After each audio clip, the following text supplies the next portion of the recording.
Kính chào các bạn ngày hôm nay thứ Sáu ngày 28 tháng 2 năm 2020. Kính mời các bạn xem bản tin căng thẳng, Hà Nội có thể phải khóa chặt cả khu phố. Đại dịch đang lan rộng ra ngoài Trung Quốc, trong đó dự kiến nhiều thành phố ở Việt Nam sẽ vỡ trận khi dịch bùng phát. Đây là một chỉ số cho thấy vì tại Hà Nội, Sài Gòn và nhiều thành phố khác ở Việt Nam không có đủ chỗ và cơ sở vật chất để điều trị bệnh dài ngày cho những người bị viêm nhiễm. Và thống kê tình hình dịch virus corona theo trang worktimes.info cho biết toàn thế giới đến ngày 27 tháng 2 năm 2020 đã có 82.588 ca đã bị nhiễm và 2.814 ca đã tử vong. Hôm nay là ngày đầu tiên cho thấy số lượng ca nhiễm mới ở Trung Quốc đã vượt thấp hơn số các ca ở ngoài. Và tại Trung Quốc chỉ có 450 ca nhiễm mới và 32 ca tử vong. Số liệu này thấp nhất từ trước đến nay. Thì như vậy, tình trạng lây nhiễm ở Trung Quốc dường như ít hơn với các nước trên thế giới cộng lại trong thời gian gần đây nhất. Và báo chí quốc tế bắt đầu đăng tải về những lo ngại do sự lan rộng loại virus nguy hiểm này. Đây là hình ảnh bảng thống kê của tờ báo Tuổi Trẻ về tình hình dịch cúm COVID-19 trên toàn thế giới. Các nước ngoài Trung Quốc có thêm tổng cộng 741 ca nhiễm, trong đó nhiều nhất là Hàn Quốc tăng thêm 505 ca, Iran thêm 106 ca, Italy thêm 58 ca nhiễm. Danh sách các nước có hiện diện của COVID-19 vừa bổ sung thêm 8 quốc gia mới bao gồm Đan Mạch, Estonia, Na Uy, Hy Lạp, Bắc Macedonia, Cộng hòa Georgia, Romania và Brazil. Dịch COVID-19 đã bắt đầu lan đến Đông Âu với ca nhiễm đầu tiên được chính thức công nhận từ Cộng hòa Georgia. COVID-19 đã nhảy thẳng từ Iran sang Cộng hòa Georgia mà vẫn chưa chạm đến Thổ Nhĩ Kỳ, Armenia và Azerbaijan. Khu vực Ban Căng cũng đã có mặt trên bản đồ của COVID-19 với ca nhiễm đầu tiên được ghi nhận tại hai nước bao gồm Hy Lạp và Bắc Macedonia. Nam Mỹ cũng đã chính thức có mặt sau khi Brazil xác nhận bệnh nhân đầu tiên sau 2 lần xét nghiệm dương tính. Châu Âu nay là đã có 17 quốc gia có virus COVID-19, thêm Đan Mạch, Estonia, Na Uy và Bắc Macedonia. Tây Ban Nha có 15 ca và khách sạn Costa Palace có 1.000 khách bị phong tỏa và cách ly khi ở đây có 4 ca nhiễm bệnh. Hiện các khách vẫn chưa được rời bỏ khỏi khách sạn và được về nhà. Và châu Á, tình hình nan giải vẫn là Hàn Quốc. Hàn Quốc có 1.766 ca, trong đó 13 ca đã tử vong. Nhưng tình hình kiểm soát tại tâm dịch vẫn nửa vời. Người dân vẫn đi lại tung tăng chứ không phong tỏa hoàn toàn như tại Trung Quốc. Đây là hình ảnh đường phố tại Daegu ở Hàn Quốc đã vắng người qua lại vì dịch cúm COVID-19.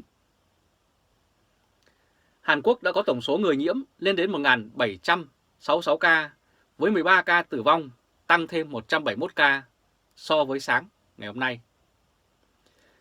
Riêng hôm nay đã tăng 505 ca, đã vượt qua số 450 ca nhiễm mới hôm nay của Trung Quốc. Hàn Quốc bùng nổ dịch bệnh và khó khống chế, khả năng hậu quả sẽ kinh khủng hơn Trung Quốc nhiều vì người dân không được ngăn chặn một cách triệt để. Trong số 171 ca mới, có 115 người đến từ Daegu và 24 người đến từ tỉnh phía Bắc Gyeongsang. Daegu có 2,5 triệu dân, dù được chính phủ đã bàn là phải đóng cửa, song tới nay thành phố này vẫn mở cửa, không ngăn chặn triệt để. Hàn Quốc không kiểm soát chặt chẽ đi lại của người dân tại những nơi chịu ảnh hưởng của dịch cúm COVID-19 như ở Daegu, cũng không cấm du khách từ Trung Quốc trừ Hồ Bắc, theo tin của hãng thông tấn AFP và Yonhap đưa tin. Dù tại Daegu hiện nay, tất cả các thư viện công cộng, bảo tàng, nhà thờ, trung tâm, điều dưỡng và tòa án đều đóng cửa. Trường học hoãn học kỳ 2 và chính quyền khuyến cáo không tụ tập, đám tang hay đám cưới. Nhưng Seoul, khu chợ lớn nhất của Daegu hoạt động trở lại vào hôm 24 tháng 2 năm 2020 vừa qua, sau một ngày khử trùng và một số người đã xếp đồ ra bán ở khu chợ này. Nhà hàng và quán cà phê cũng nhanh chóng chuyển sang dịch vụ giao tận nơi để duy trì kinh doanh. Ngay cả những khu dân cư phía sau nhà thờ Tân Thiên Địa, trung tâm dịch bệnh, các nhân viên của công ty dịch vụ vẫn đi dán quảng cáo và tàu điện của thành phố này vẫn có 50% hành khách đi lại tung tăng. Nhật Bản có thêm 22 ca đã nhiễm thêm và nâng tổng số thành 186 ca và cộng thêm 705 ca của tàu công chúa Kim Cương thành gần 1.000 ca tại Nhật Bản. Và cũng tại Nhật đã có 7 ca tử vong và 1 ca đã bị tái nhiễm virus corona. Đây là hình ảnh con tàu du lịch công chúa Kim Cương với 705 người bị nhiễm virus. Trong số 3.700 người trên tàu hiện nay còn đậu cách ly ngoài cảng Yokohama. Nước Nhật cũng có thể chủ quan vẫn cho trẻ con đi học, do đó có ít nhất 3 trẻ đã lây bệnh tại trường. Hokkaido đã có 35 ca nhiễm, cao nhất ngoài Tokyo, với nhiều ca là học sinh, giáo viên, tài xế xe bus, trường học. Thủ tướng Abe hôm 27 tháng 2 năm 2020 đề nghị mọi trường học từ cấp tiểu học đến trung học trên toàn Nhật Bản hãy đóng cửa từ ngày 2 tháng 3 tới cho đến tháng 4 để ngăn chặn dịch COVID-19 lây lan. Dư luận Trung Đông đang nghi ngờ Iran giấu dịch, bởi thông tin về Iran rất mâu thuẫn. Trung Đông rất gay go vì đang bị cấm vận, chiến tranh và dịch vụ y tế rất nghèo nàn. Iran cũng cho biết trong vòng 24 giờ qua đã thêm 106 ca nhiễm mới. Như vậy, Iran hiện có 245 ca nhiễm và chết tới 22 người.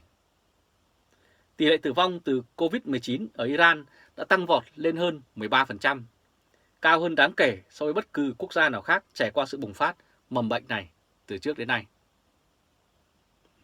Vì vậy, số ca nhiễm thật sự có thể cao hơn 245 người vì tỷ lệ tử vong hiện có cho thấy quá cao so với tỷ lệ chung của toàn cầu. Tỷ lệ tử vong ở tỉnh Hồ Bắc của Trung Quốc, tâm chấn của virus cũng chỉ khoảng 2% mà thôi. Và bất chấp sự lây lan của virus, Tổng thống Hassan Rouhani cho biết hôm thứ Tư rằng chính quyền sẽ không kiểm dịch hay có cách ly bất cứ thành phố nào của Iran. Ông cũng cáo buộc Mỹ cố gieo rắc sợ hãi ở Iran bằng virus trở thành thứ vũ khí dưới tay kẻ thù của chúng ta, như là một phần của tuyên truyền chống lại đất nước. Đây là hình ảnh 4 quan chức của chính phủ Iran đã lần lượt bị nhiễm virus corona, bao gồm Phó Tổng thống bà Mossus, Chủ tịch Ủy ban An ninh Đối ngoại Quốc hội Iran ông Chono bên phải, nghị sĩ Sabdeli bên trái phía dưới và Thứ trưởng Bộ Y tế Iran Haji. Đến hôm nay đã có 4 quan chức cấp cao của chính phủ Iran lần lượt bị nhiễm virus corona từ Vũ Hán. Phó Tổng thống Iran phụ trách các vấn đề gia đình và phụ nữ, bà Mossus đã dương tính với virus corona chủng mới. Virus gây bệnh COVID-19 theo hãng tin Iran đưa ra vào ngày 27 tháng 2 năm 2020. Bà Ebitha là thành viên đầu tiên thuộc nội các của Tổng thống Hassan Rouhani nhiễm virus này. Trước đó cùng ngày, Chủ tịch Ủy ban An ninh Đối ngoại Quốc hội Iran ông Chono thông báo ông bị dương tính với virus corona. Tuy nhiên, ông khẳng định đây không phải là điều gì đáng lo ngại. Theo ý Thượng Đế, chúng ta sẽ chiến thắng virus corona. Ông Mossad từng làm phó đại diện tối cao của giáo chủ Khamenei trong Bộ Tư lệnh Vệ binh Cộng hòa và là giáo sĩ của Shia. Theo trường phái cứng rắn, ông từng nói hồi tháng 7 năm 2019 là sẽ xóa sổ Israel chỉ trong vòng 30 phút nếu Hoa Kỳ tấn công Iran.